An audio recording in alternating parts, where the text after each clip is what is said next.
Good afternoon. Welcome to this, the first of our consultations with the higher education sector on TEQSA's proposed cost recovery scheme. My name's Alistair Maclean. I'm the Chief Executive Officer of TEQSA. With me is Robert Oliphant, who's the Director of Corporate Services here at TEQSA. And the purpose of today's consultation is to do exactly that, to consult with you on the proposed cost recovery of fees and charges for TEQSA's regulatory services. Before I proceed further, without further ado, I take this opportunity to acknowledge the traditional owners of the country in which we meet today variously across the country, and to pay our respects to elders past, present and emerging. Today's event will be recorded, just for your information. We'll be uploading that to TEQSA's website almost immediately after this consultation. And for information on our privacy policy, you can visit TEQSA's website at teqsa.gov.au/privacy. I should note today that Professor Peter Coldrake, the Chief Commissioner, who is in Melbourne but is otherwise caught up, but he extends his best wishes, and Robert and I will be representing Peter today in presenting this proposal to you. And Peter has, together with the other commissioners, has asked me to convey his best wishes to everybody who's participating today. Well, without further ado, what Robert and I propose to do is to speak to the consultation paper, in effect repeat or to highlight the key elements of the consultation paper on cost recovery for TEQSA, and then open it up to a question and answer session. So the agenda is really just to set the broad context for what we're going to be proposing, set out the key elements of our proposed approach, talk to some limited detail about the fees and charges that will occur under the cost recovery model that we're proposing. Obviously we can't and probably shouldn't be speaking to individual provider fees and charges, but we can speak in the generic, provide a timeline for the introduction of the cost recovery, a 90% cost recovery scheme, and then invite your feedback, including through questions and answers today. We'll do our very best to answer them to the extent that we're able. Where we're not, we'll be happily take them on notice and seek to address those questions in writing and publish them on our website. So the context, of course, is that successive governments have had policy approaches for some time now of charging the costs of regulation to regulated entities, and that's right across the economy and not just for the higher education sector, and indeed that's taken place in other sectors already. And not yet fully in the higher education sector. This government instituted a framework for cost recovery some 6 years ago now, and it's against that framework and those cost recovery guidelines that we've designed and are now seeking to consult with you on the implementation of cost recovery. Up until the current fee waivers, which were introduced last year as a result of COVID-19, we were already charging for some of our services, and that accounted for about 15% of our overall budget. The recent announcement made by the government provides for TEQSA to recover approximately 90% of its regulatory costs, and that proposal is for a fee structure that includes the phased introduction of some fees and discounts on other fees based on student load. So there is a mixed approach that we're proposing to adopt here for recovering TEQSA's costs. More specifically, the policy framework that was developed and instituted in 2015 requires that we develop what's known as a cost recovery implementation statement, or CRIS, as we call it here internally at TEQSA. It's a public document. It will be always available on our website once it's agreed upon. It includes all the activities for which costs will be recovered. It's updated each financial year and through the year as necessary. and it's reviewed annually, including in consultation with the sector. It's subject to the approval of the Minister, and the purpose of this consultation is to build upon the proposed model in order to put recommendations to the Minister based on the feedback that we get from the sector, and then to finalise an implementation statement ahead of the 1st of January 2022.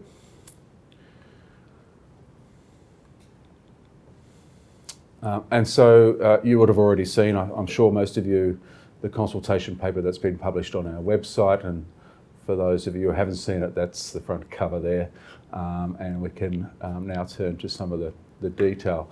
Our proposed approach here is to structure cost recovery around three key elements. Application-based charges, which go to charges associated with applications to TEQSA for things like registration, re-registration, and course accreditations and re-accreditation. A second component is what we're referring to as single provider charges, and that's for regulatory activity which applies to a particular provider or an individual provider, such as a compliance assessment or an investigation, and recovering the costs associated with that work. And the third component is for an annual levy applied across the sector for TEQSA's regulatory activity that can't be attributed to single providers or individual providers. And that includes things like our current annual risk assessment cycle for providers. It applies to the guidance notes that we issue to the sector around sector-wide issues, the most recent one being around research standards, for example. So the annual levy is designed to cover those costs for regulatory activity that can't be attributed to a single provider. So more specifically then, if I turn to, more generally first, before I turn to the specific components of the proposed approach. Overall, it's designed to recover around about 90% of our costs.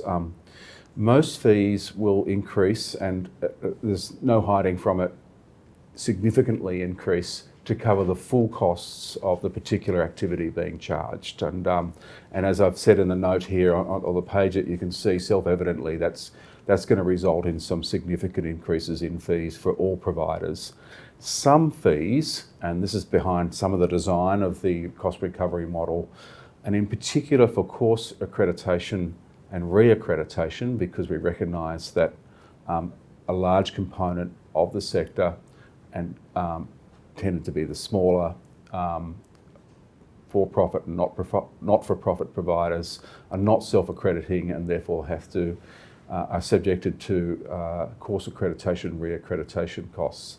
Those costs will be discounted on a sliding scale depending on the student load that particular provider has.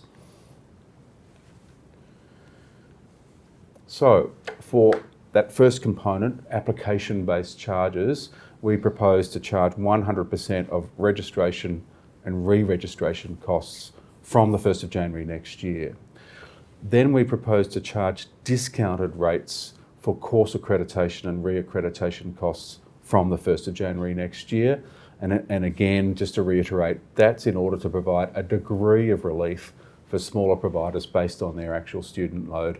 And with those applied discounts ranging from 70 to 0%. And you can see from this particular chart here that, for example, the smallest providers of less than 500 students on their EFTSL will have a discount of 70%, ranging right through to those providers with more than 5,000 students who won't receive a discount. And it's fairly self-evident from the table there where your particular institute might sit in that overall sort of discount framework, if you like. For the third component, and I'll get back to the second in a moment, but for the annual levy component of the of the overall structure. And again, to reiterate, this is to charge an annual levy for services that can't be attributed to single providers. That will commence on the 1st of January, but the proposal is to phase that in over 3 years. So 20% of the actual cost or workload cost from the 1st of January next year, 50% from the 1st of January 2023, and then 100% of those costs to be charged from the 1st of January 2024. So there's a degree of relief provided for in that aspect of the model, but it doesn't last long. It's a couple of years, and then it's 100% from January 2024. And then for the third component, earlier described as the second, but it's the third component, for single provider charges, we propose to charge 100% for so-called standalone costs or provider-specific non-application-based regulatory activity, which is a bit of a mouthful, but it's for those activities such as investigations, compliance assessments, monitoring of conditions that might have been imposed in concert with a registration or re-registration, etc. And those charges will be calculated on a per hour basis. So you can see there's a degree of complexity here to the model, its structure, some of the discounts and phase-ins, but that's been done to try and provide at least a degree of relief across the sector, and in particular to those smaller providers with small student numbers and high course numbers, relatively speaking, relative to other providers. This table here gives you a summary, very much a macro, if you like, level summary of the direct and indirect regulatory costs for last year. And you can see how we're then apportioning or attributing costs across this framework. On the bottom right-hand side is, in essence, TEQSA's overall budget, $18.2 million. And then working backward from that, you can see where application-based activities around about 9, non-application-based activities around about 7.5, total regulatory expenses about 16.5 or a little bit more. And then there's a component of our activity which is already budget funded, and an example of that is our higher education integrity unit. I always get my mouth trapped around that particular expression, but the HEIU is budget funded, and so that's the costs for the HEIU are not attributed through the cost recovery model. They're separate. So I return to the next slide. If I can just work briefly through this slide to try and give you an indication of some of the estimated and/or indicative costs by provider. So what we're estimating from the cost recovery model that we're proposing is that total fees and charges will range from around $40,000 to $85,000 per annum, with the bulk of providers, the vast bulk of providers, I think it was something like 116 out of the 184 or so providers, paying between $40,000 and $55,000 in fees and charges to TEQSA per annum. And this is calculated over, this is broken down over from a 7-year projection. So they may change, of course, in beyond next year and the year after, as we adjust the model in consultation with the sector and arrive at a refreshed CRIS or cost recovery implementation statement each year.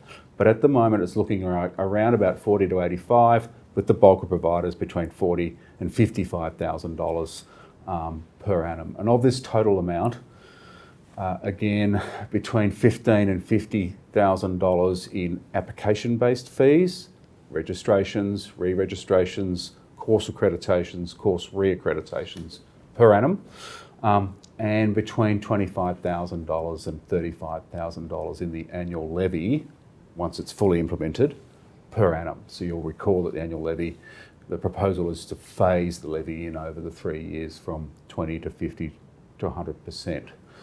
The next dot point I just want to elaborate on a little bit because I don't want to mislead anyone. The savings from the discounts for accreditation fees, especially for small providers with large numbers of courses, are up to $50,000 per annum. That's not to say there's not an initial heavy hit, if you like, from course accreditation costs, but the discounts do provide for a degree of relief through savings on those costs, and in some instances those savings represent $50,000 per annum. So that's not insignificant for a small provider. Notwithstanding that, and whilst acknowledging that there still will be a significant increase in costs. We're happy to engage you individually, of course, on the estimates of costs from the proposed model that would apply to your institution. Obviously, I don't think it's appropriate that we do that today, and I'm pretty sure most of you will share that sentiment as well. And we can go into, in those individual conversations with you, the savings made from the discount model on what would otherwise be paid if there were no discounts, for you to consider at least, and give us some feedback on through the course of the consultation period. Next slide, I'm trying to... Right, timeline. Again, this is in the consultation paper, but to elaborate and reiterate, the public consultation commenced a couple of weeks ago. Today's the first public consultation event. There's another one this week on Thursday. At the moment, some of the peak bodies have requested that we participate in or attend, or that they facilitate meetings with their members or some of their members, and I can say now that we're more than happy to do that. Robert and I will make ourselves available for those as well. And if you, as individual providers, wish to approach myself or Robert or through the formal channels on the website, please do so. We need to get this right to the extent that we can, and we want to hear your feedback, because what we do with that feedback is we provide advice to the Minister on what the sector thinks of the proposal, and there's always scope for the proposed cost recovery model to be adjusted as a result. So it will require the Minister's agreement and approval, but he has indicated to myself and to the Chief Commissioner that of course he will hear our submission, or read our submission very carefully when we make it to him on what the sector's response to the cost recovery model is. So we consolidate and finalise that feedback as of the 1st of July, it's not far away, and then present that to the Minister. And of course we have the TEQSA charges bill, the TEQSA amendment cost recovery bill that need to be dealt with through the winter sitting, and that's already commenced. And then at this stage, the cost recovery model to commence on the 1st of January next year, ahead of which, of course, we have a big job to do internally ourselves to get our own systems and processes in place to properly and transparently administer the scheme and provide a basis for our invoicing of providers, and to have you understand and be familiar and at least to a degree accept it. Feedback, we want to hear your feedback. I hope I've made that clear already. We would like you to tell us about the potential impacts of the proposed changes on your business, on your students, on any quality impacts, because of course we are a quality assurance regulator as much as we are the existence of provider regulator. And we want to hear if you have constructive suggestions for potential alternatives to proposed changes. We want to hear those as well. I'm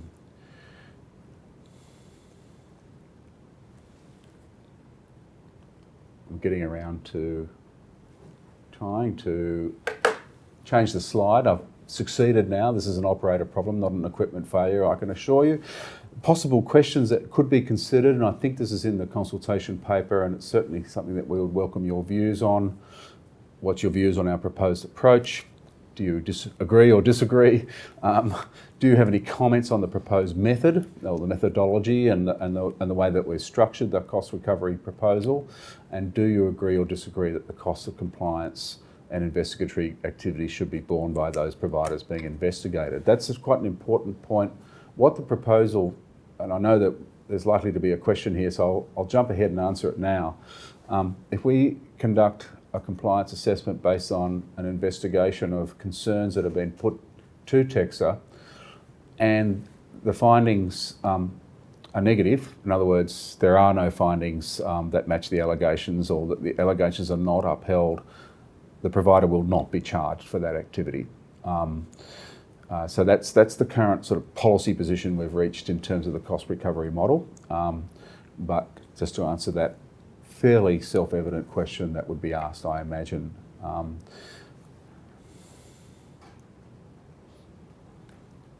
So I think this is the final slide. Feedback through our website. You can see there, texsa.gov.au/fees and charges consultation, with a dash between each of those words, or email consultation@texsa.gov.au. Many of you will have my own contact details and Robert's, and you are free to also contact us directly. Alistair.Maclean@texsa.gov.au. And many of you will already have my telephone details, etc. I'm not asking to be swamped by phone calls, but I am, of course, responsible for the running of the agency, and more than happy to take any inquiries directly. The consultation ends on Thursday the 3rd of June, which is only 2.5 weeks or less away. And as I happily noted to some of my colleagues, is the same day that I have to attend Senate estimates to answer questions from senators. So that's not an invitation for you to line them up with questions, by the way. So I think without further ado, we can turn to the final slide, Q&A. And Robert and I will be pleased to attempt to answer your questions. We're not going to pretend to try and answer them if we can't. So anything that we feel that we're not really in a position to answer today, we'll do so by taking your question on notice, in effect, publishing it on the website and providing a written response to it there and then, assuming, of course, it's reasonable and not out of order. With that, I'd be more than pleased to take any of your questions and direct them to Robert if and when necessary. Thank you very much. Thanks, Alistair. We've got a few questions coming through the chat roll on the session, so we'll start at the top and work our way through. So the first one is, once the sector becomes responsible for the cost, how the resources are directed will become of critical importance to the 186 HEPs. How will TEQSA account for its resources use and choices to the sector? Can you repeat the last part of that question, just by speaking up a little bit, please? Sure. So how will TEQSA account for its resources use and choices to the sector? Well, we do that, of course, through the public accounts.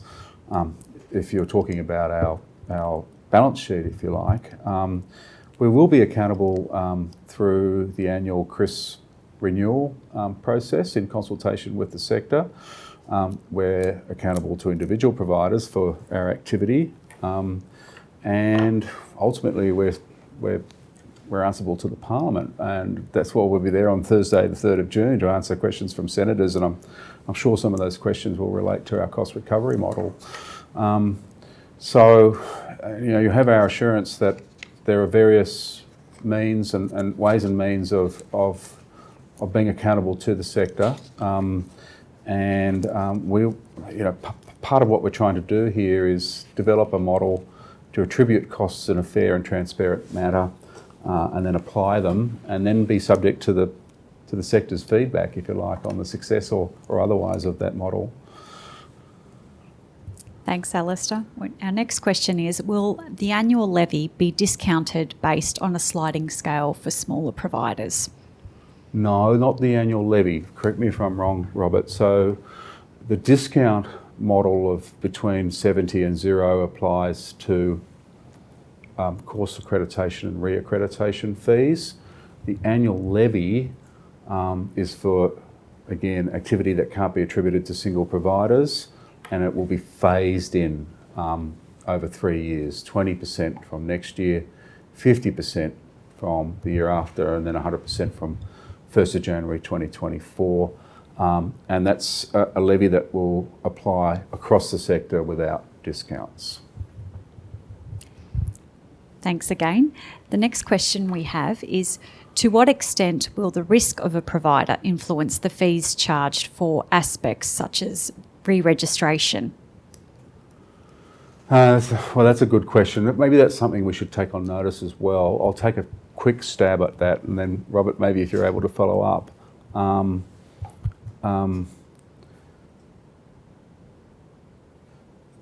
One example is that we've adopted a Core Plus for registration and re-registration approach. And Core Plus is whereby for low risk providers we would apply a registration process or re-registration process which focuses on a particular set of standards within the overall standards framework. For providers that are assessed of a higher risk or where we see particular risks applying, there may be additional costs associated with that re-registration because there's a focus on those standards that may fall outside those core standards, and or there's an additional work associated with addressing a particular standard based on the risk assessment. So that's a pretty general way of answering, but there may well be additional costs imposed on where TEQSA has identified a higher risk profile for a provider. But Robert, is that a fair summary? Yeah, an example is for the registration renewal that's proposed, that there's a tiered level of charges which is based on risk, history and financial performance. And so then effectively a provider's history and risk is then taken into account when assessing that charge. Mm. But we're happy to develop a little bit more of a written response to that and publish on our website as well. I think it's a good question. Following on from that, from the same person, the next question is, to what extent will TEQSA commit to agreed service levels within the sector, given that it will move towards cost recovery, given the prior accepted issues regarding timeliness of regulatory response and decision times? Yeah, I think that's a really genuine and fair question. The sector has been critical of TEQSA in some instances for the amount of time it's taken to go through a registration or a re-registration process, for example. It's a fair criticism, and I can see why providers within the sector would be wary of TEQSA, charging for a registration fee, especially if it's going to be on a per hour basis, for example, where TEQSA is taking an inordinate length of time to undertake that registration. On the other hand, what we've tried to do here is to attribute costs in a fair way and to charge, for example, a standard fee, right, Robert, for a registration process based on what the amount of time and hours and estimated hours that should take place for that registration, not necessarily what do take place for that registration. But is there anything to add to that, Robert? Not from me. No. So I take the question seriously. I think it reflects on a legitimate criticism of TEQSA from the sector, and what we're trying to do, design the model in such a way which addresses at least some of that concern. So the next question is, has TEQSA reviewed its own activities and systems to avoid duplication of regulation and to effectively streamline workflows? In brackets, clearly there are overlaps between regulation of the TEQSA and ESOS Acts, for example. Further, as an IT system, the TEQSA portal is incredibly clunky and often requires follow-up via email to ensure receipt of attachments. Are we going to be charged per inquiry when there are already known limitations with the TEQSA portal? I think the answer to the last question is no. And more generally, Robert, with the thrust of that question, if you like. Certainly, TEQSA is reviewing its systems and processes, particularly in relation to the portal and our records management system, as a way to providing the most efficient service for the sector.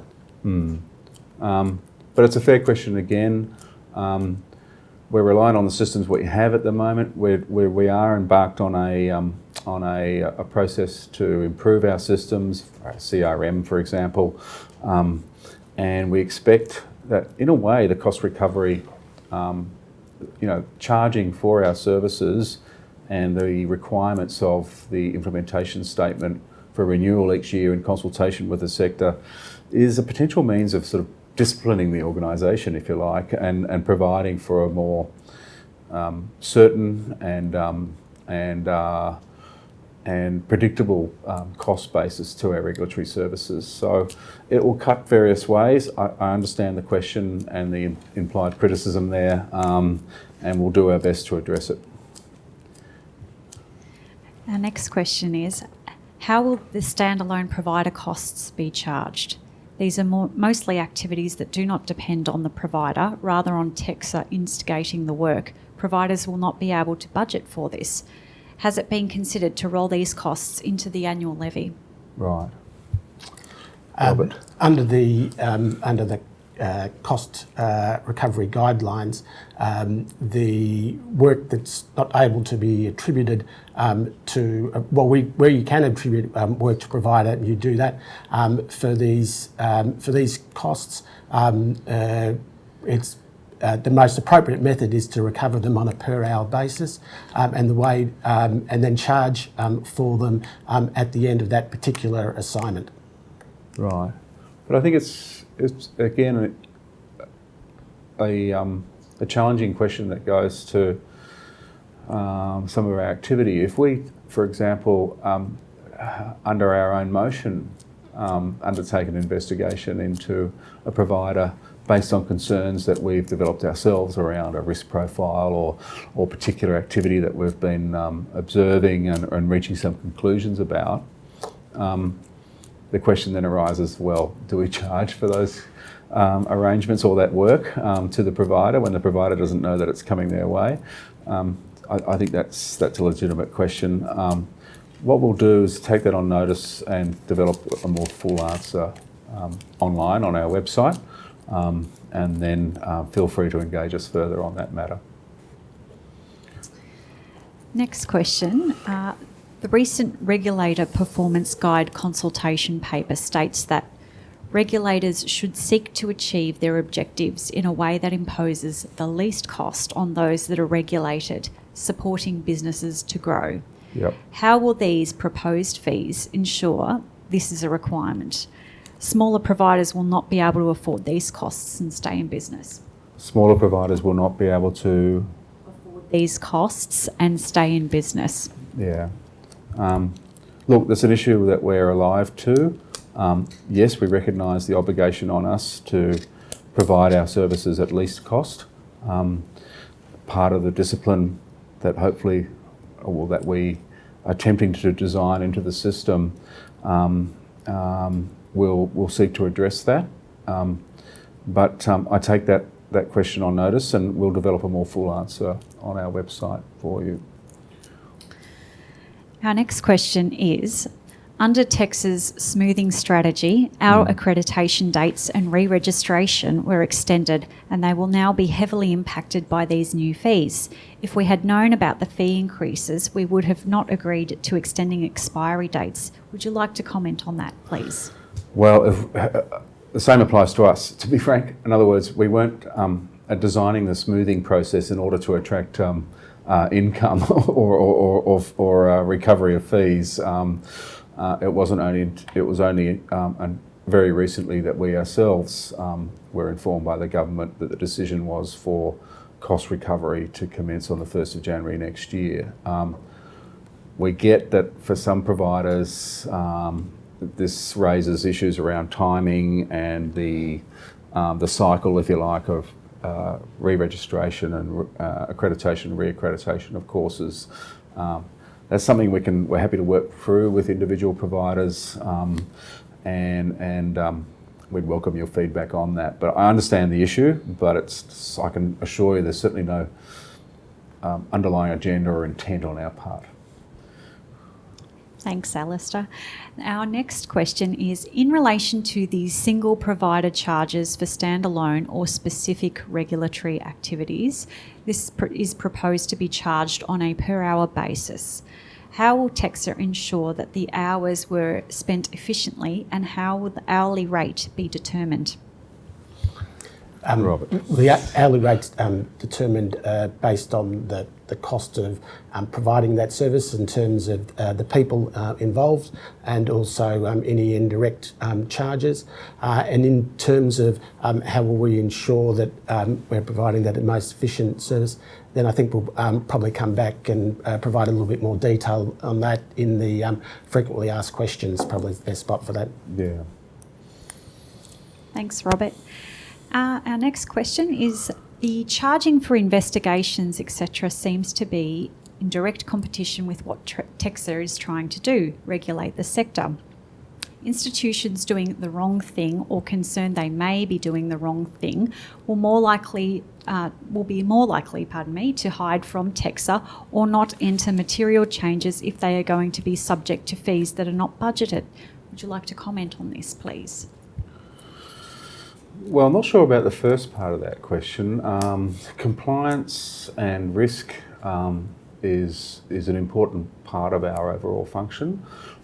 We're not just here to register, re-register, credit courses, etc. That work, what we're seeking to do in lines with the demands on modern regulators across the economy, is to become risk-based in our work. To the extent that then translates into TEQSA activity that reflects a risk-based approach, that should A, reduce some of the costs associated with cyclical assessments like registration, and then B, target our activity at institutions with higher risk. So if an institution is low risk, functioning well governed, providing quality offerings and courses, and doing such a way that meets the requirements of the Higher Education Standards Framework, over time this should reflect a lower cost recovery load on that institution rather than a higher one. I know that's a generic response to the question, but it's the best one I can give at the moment. We'll take on board the question and publish a further response to it on our website. So the next question is more of a comment, really, that I'll ask you to respond on again, if that's comment? okay. Right. It's a comment. Okay. Happy to take comments as well as questions. We'll take comments as well as questions. Great. I have concerns regarding the cost recovery for activities like the risk assessment and guidance notes, given the standards setting role of TEQSA, and why those costs be borne by providers rather than TEQSA. Would you like to comment, please? Well, again, the government's policy is for the regulatory activity undertaken by the regulator to be passed on to the industry that it's regulating. And our regulatory activity extends beyond cyclical assessment-based, application-based regulation to risk-based regulation, and to guidance, prevention, education, awareness raising around the standards to the sector. So I don't think, to be frank, we're not going to be making any apology for our activity extending beyond the purely application-based activity. And we need to find the challenge here is to find a reasonable basis for charging for those services. And we think, and what we're proposing now, is that an annual levy for those standalone non-application-based regulatory activity is the fairest and most efficient way of accounting for and charging for those costs. Thanks. Our next question is, the cost recovery model seems to be premised on activity-based costings, which confines the bulk of the cost recovery to non-university HEPs, who are not self-accrediting. How will TEQSA ensure there is greater transparency on the equity of TEQSA's cost recovery model between the university and non-university HEPs, with the former having much wider portfolio and risk profile? Well, I'll ask Robert to perhaps address that in more detail. I'm just going back to the summary of costs here that people can reference in answer to this in viewing our answer to this question. Look, we recognise that there's an imposition on costs on non-self-accrediting institutions who then have to bear the costs of TEQSA accrediting and re-accrediting course load, and that for universities and other self-accrediting providers, that cost doesn't come into play because they accredit their own courses. That's why, to the extent possible, we've come up with this discount model based on in effect, on provider size around its student load. It doesn't go all the way to addressing the disparities, if you like, between non-self-accrediting and self-accrediting institutions. That may well be arguable, but it's an attempt, at the very least, to address some of that additional fee imposition of course accreditations and re-accreditations. Right. That may not seem like an entirely satisfactory response, but to be frank with you, that's the best we can do with the model that we're proposing at the moment under the constraints that we've been placed in proposing it to the sector, pursuant to the government's policy here. So our next question is, you state under registration renewal that it would be 3 levels. Sorry, could you speak up a bit, please, Justine? You state under registration renewal that it would be 3 levels. How does this get determined, and how do we know what level our organisation is? Registration renewal, 3 levels. So there are 3 levels, and effectively it reflects the different levels of workload according to different providers.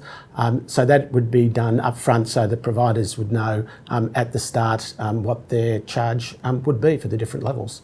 Yeah, and again, as I stated through the initial presentation, we're happy to engage with individual providers on what our estimates of the cost for those individual providers will be from both registration, re-registration, as well as accreditation and re-accreditation application-based costs will be. Yeah. So we've got somebody here who asked a question earlier about accountability, and they've just asked, could you put something up on the site outlining your points of accountability? It would be useful to have that. We can do that. We can Absolutely, thank you.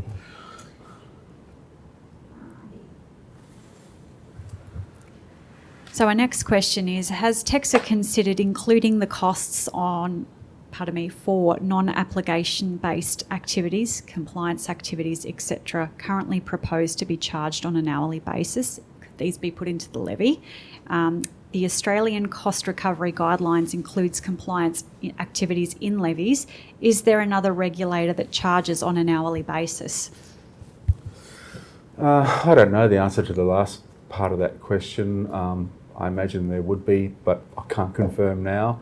And certainly, your feedback on the extent to which activity could be captured from within a levy or through non-application based charges, that's an area in which the eventual model might vary. So we're happy to consider that and put it to the Minister as part of any summary of the sector's response to the cost recovery model.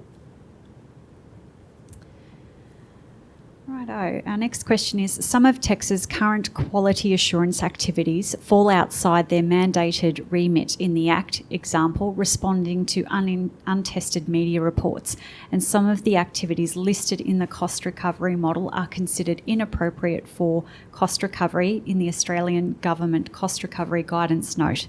Will we really be charged for TEQSA's investigations in reaction to orchestrated media beat-ups? Well, we don't conduct investigations in reactions to orchestrated media beat-ups. I'm just going to say that out loud and up front, and quite frankly. So that's not our operating model, and it's not something I would ever support. That's the first point. Second point, well, I think would be your broader point about the extent to which certain types of activity fall within cost recovery guidelines, etc., I suspect is arguable. Happy to take that debate up with you both individually and or generically, should you wish to provide that feedback, and we can seek to address those questions on our website and then in a specific conversation with you. But to be frank, that kind of a question is just it's too broad and I'm not quite sure how I'm supposed to respond to it specifically. So happy to take up any specific concerns you have within the remit of that question, but I can't really go further than what I've just said now. I've got about 4 more questions. 4 more questions, okay. Here. So, will the invoices be itemised so as to undertake a reconciliation? Yes, the invoices will be very clear to know exactly what you've been invoiced for. Yep. The proposed fees for CRICOS add/relocate delivery site is $17,200. That equates to 15 days worth of regulatory charges based on the published hourly rate. How is this justified when USQA does not impose such charges for relocating a delivery site? Well, that's a very specific question. Can we take that on notice and respond to it? Please, for whoever's asking that question, if you wish to engage us specifically on that, I'm happy to hear from you. We'll take that question and seek to address it in a written response to be published on our website very shortly. The cost of course accreditation, $25,200 for substantive assessment, is the same regardless of whether a course is a diploma or bachelor, with significant differences in the volume of documents subjects to be assessed. Would you consider a scaled level of charges for different AQF levels of courses, number of subjects comprising in the course? Short answer is yes, we would consider it. And we'd be happy to hear from you on any proposals you have to that extent. Robert, anything further there? Nothing. No. Yes, absolutely. Happy to consider it. And again, this goes to the degree of granularity and specificity in a cost recovery model, because of course the more granular you get, the more complex the administration of the thing, and the costs of the system, administering the system in and of itself, tends to rise. There's a bit of a balancing act there. We understand, there's 2 sides of that coin, but we'd be more than happy to consider what proposals or suggestions you have to make in that respect. And this is the last question we have. There was a 4th one right there. Yes, Thank you. We do. So, will providers be required to pay for answers to simple requests such as... Will providers be required to pay for answers to simple requests such as clarification of unclear, ambiguous or even contradictory regulatory or other information from TEQSA, including for Zoom or phone conversations proposed by TEQSA as the best way of responding? Well, firstly, hopefully our services are not ambiguous or unclear, etc. To the extent that they are and you seek further clarification, I can't imagine that we'd be charging for that particular service. But I think that's probably the best place to finish off. In other words, we're not looking here to provide a overly prescriptive, overly administered, we're going to charge you for every 15-minute block of a phone call, etc. That's not the purpose of the proposed approach. Hopefully that answers to your question, that final question to some extent. What we're trying to do here is propose a cost recovery model that's workable both for the regulator and for the sector, and provides a reasonable, transparent, fair, and ultimately workable basis for implementing the government's policy decision around cost recovery for the sector and its regulator, TEQSA. So we'll only do this one more, and then the rest we will certainly respond to via the FAQs on the website. So this one is, will the most recent risk assessment be used to inform your level of re-registration cost? Query, as the financial viability only looked at 6 months of unaudited statements. That's the question. I think the short answer to that is no. The workload data that's been assessed or examined in order to arrive at these costs, right, Robert? These charges does not include the unaudited, the request for unaudited numbers that was made of June last year. That's correct. Certainly for if we're talking about registration renewals and we're assessing the different tiers of charges then we'd be using the most current and available information we have. Right, okay. So, we hope that that's addressed at least some of your questions and clear and readily acknowledged concerns about the impacts of cost recovery on the sector, particularly at this time with the broader impacts of COVID-19, etc. For TEQSA, it's challenging as well, and we have 6 months here to gather your feedback, put it to the Minister, finalise an implementation statement, and then commence a charging regime within the next, seven and a half months. So we've got a job to do. We look forward to engaging you further through that process and coming up with a system that's at least broadly acceptable and quickly. First, 3 points: broadly acceptable,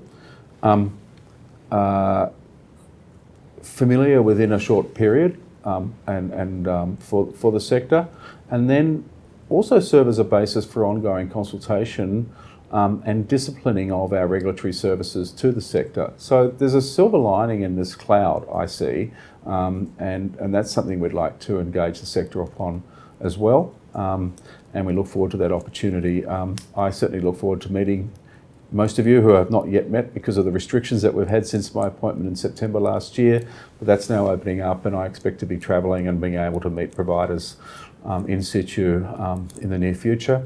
So I look forward to that opportunity as well. Hopefully we don't have to just talk about cost recovery, we can talk about other things, but I look forward to that. And we thank you again for participating today and for the extensive questions, and not unexpectedly some of them pretty tough.